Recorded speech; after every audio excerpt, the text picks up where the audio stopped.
बिस्मिल्लाहिर्रहमानिर्रहीम। अस्सलाम वालेकुम नाज़रीन, मैं पाकिस्तान से आपका होस्ट मोहम्मद वकार। जितने भी बहन भाई देख रहे हैं चैनल पर नए तो इसको लाजमी सब्सक्राइब करें, वीडियो को शेयर करें और कमेंट्स भी करें। ये आपसे छोटी सी रिक्वेस्ट होती है। तो चलते हैं नाज़रीन अपने टॉपिक की तरफ।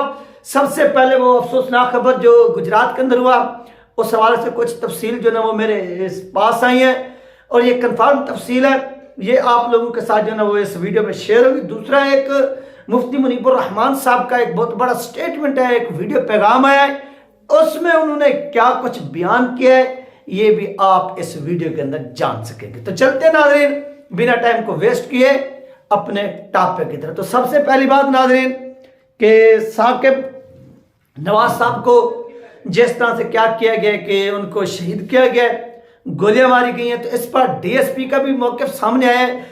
और इसके साथ साथ जो तहरीक-ए-लबैक पाकिस्तान के सरपरस्त आला है और मरकजी मजलिस शूरा के क्या है रुकन है काजी ऐवान महमूद साहब, उनका भी एक जो है ना वो स्टेटमेंट सामने, स्टेटमेंट नहीं बल्कि उनसे एक बात हुई है, उनसे पूछा गया कि सर इस हवाले से आपके पास क्या इंफॉर्मेशन, क्योंकि गुजरात के अंदर जो सरबराह हैं वो हैं। तो उन्होंने फिर तकरीबन 2 मिनट उनसे बात हुई, जिसमें मलिक रियाज ऐवान साहब जो थे उन्होंने उनसे बात की और फिर उन्होंने मुझे ये इन्फॉर्मेशन की शेयर की। सर बहुत बहुत शुक्रिया कि आपने ये ताउन किया, आपने काजी महमूद ऐवान साहब से बात की, क्योंकि मैंने इनको साथ कहा कि आप इन्फॉर्मेशन लें और मुझे शेयर करें। तो उन्होंने फिर कॉल की और कॉल करके तकरीबन रात के 10 बजे के करीब मुझे दोबारा उन्होंने मैसेज किया कि वकास भाई ये जो है ना वो सिचुएशन हुई है, आप इसके ऊपर जो है ना वो बात करें, ये कंफर्म न्यूज़ है। तो उन्होंने कहा कि वहाँ पर कोई इनकी अपनी ज़मीन का तनाज़ा था, तो वहाँ पर जो लोग थे इनके जो मुखालिफ थे, जो इनकी मुखालिफ पार्टी थी, उन्होंने क्या किया कि फायरिंग की और 9 जो गोलियां थी वो तहरीक-ए-लबैक पाकिस्तान के अमीर और उम्मीदवार भी थे। एक तो वो वहाँ के पीपी के अमीर भी थे, दूसरा उम्मीदवार भी थे, उनको 9 गोलियां लगी और खेतों में उनको क्या किया गया, शहीद किया गया गोलियां मारकर।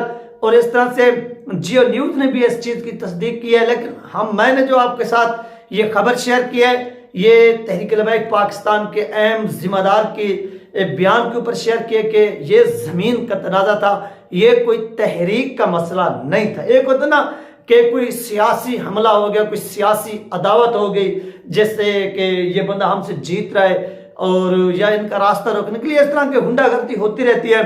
और ये एमकेएम वाले, पीपल पार्टी वाले ये गुंडागर्दी करने में काफ़ी हद तक जो है ना वो मशहूर है। ये चीज़ नहीं हुई, बल्कि जो वो शहीद हुए हैं उनको ज़मीन के तनाज़े के ऊपर क्या किया गया, शहीद किया गया। इसकी जितनी भी मजम्मत की जाए वो कम है। तो दूसरा नाज़रीन, मुफ्ती मुनीबुर रहमान साहब का ये वीडियो क्लिप है, वो मुलाहिज़ा फरमाइए, जिसमें उन्होंने जो तहरीक-ए-लबैक पाकिस्तान इक़्तिदार में आना चाहती है, क्यों आना चाहती है, इसके पीछे रीज़न क्या है, ये तमाम चीज़ें मुफ्ती मुनीबुर रहमान साहब ने इस वीडियो के अंदर बयान की हैं। तो आइए सबसे पहले आपको ये सुनवाते हैं, फिर इसके बाद में बात करते हैं। एक अरबी आलिम से किसी ने पूछा कि इस्लाम कैसे आएगा, फरमाया कि जो ऐवान इक़्तिदार में है या वो मुसलमान हो जाए या जो सच्चा मुसलमान है उसको ऐवान इक़्तिदार में दाखिल कर दो। तहरीक-ए-लबैक पाकिस्तान का मकसद इक़्तिदार अपनी ज़ात के लिए नहीं है, बल्कि इक़्तिदार इस्लाम के लिए है।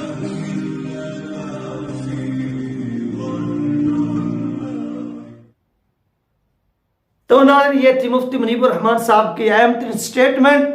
उन्होंने जो बयान किया, जो शेयर किया कि तहरीक-ए-लबैक पाकिस्तान जो है वो इक़्तिदार में क्यों आना चाहती है, उनका मकसद क्या है, उन्होंने ये बात वाज़ेह अंदाज में बयान किया। नंबर 1 उन्होंने कहा है कि या तो इक़्तिदार में जिस तरह से उन्होंने मिसाल दी कि वहाँ पर बैठने इस्लाम किस तरह से आएगा, उन्होंने ये तमाम चीज़ें बयान की हैं कि या तो इक़्तिदार में बैठने वाले सच्चे मुसलमान नहीं है, जब वो पहुँचेंगे तो इस तरह से उन्होंने जो अल्फाज के वो आप लोग ने सुने कि आप खुद देखिए कि मुफ्ती मुनीबुर रहमान साहब, अगर आप देखिए कि मुफ्ती मुनीबुर रहमान साहब की किस तरह से तहरीक-ए-लबैक पाकिस्तान से उम्मीदें वाबस्ता है, मोहब्बत है, लगन है, प्यार है, कि वो आप खुद अपनी आंखों से ये चीज़ मुलाहिज़ा फरमा सकते हैं, देख सकते हैं कि एक बंदा जो सियासत में यानी इंटर नहीं है, इंटर से मुराद के किसी जमात का रुकन नहीं है, جیسے تحریک لبیک پاکستان کے ساتھ ان کی ایک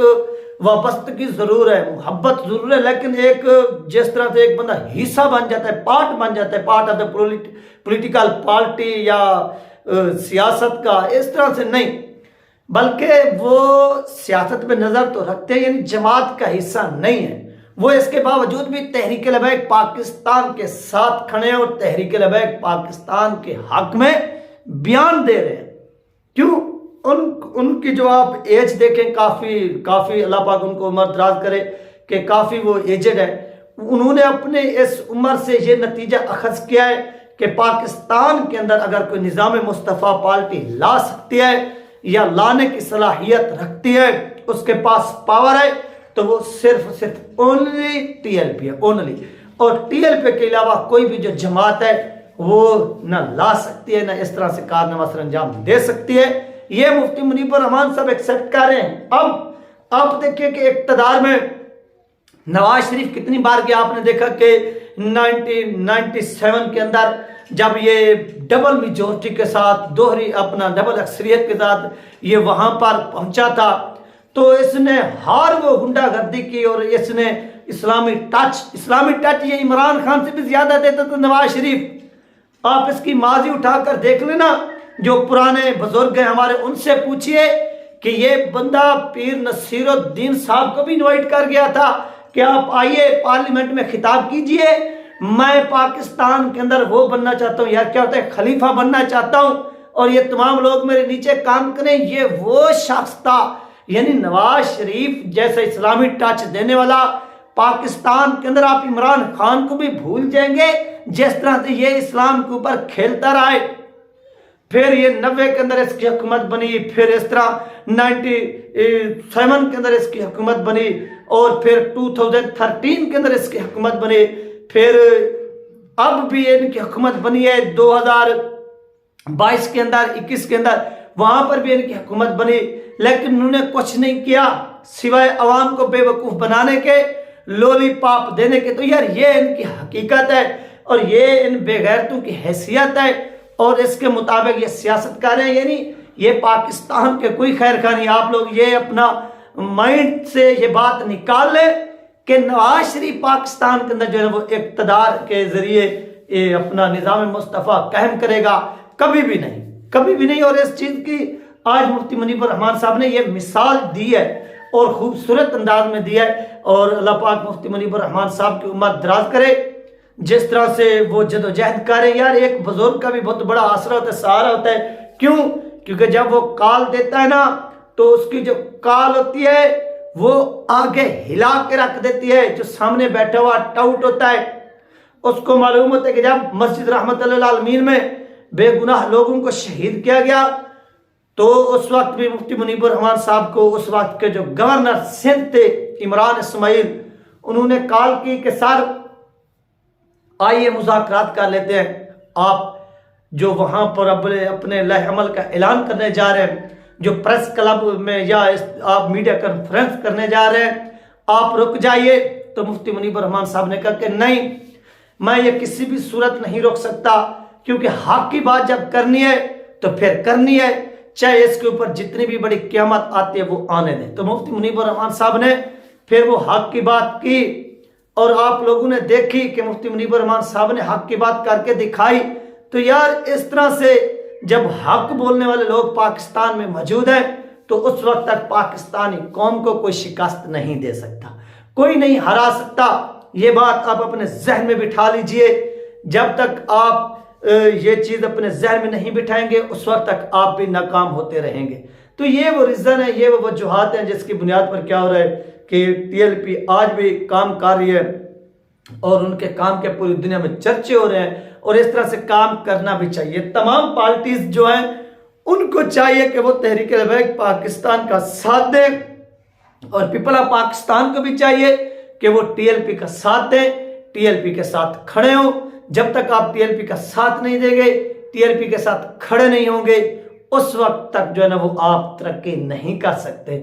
یہ آپ اپنے ذہن میں بٹھائیے۔ نہ ہی پاکستان کے اندر نظام مصطفیٰ لا سکتے ہیں، کیونکہ جو نظام مصطفیٰ کا نعرہ لگاتے ہیں وہ عملی طور پر کام نہیں کرتے، اور ٹی ایل پی جو ہے نا وہ کام کاری ہے، وہ آپ کی آنکھوں کے سامنے ہے۔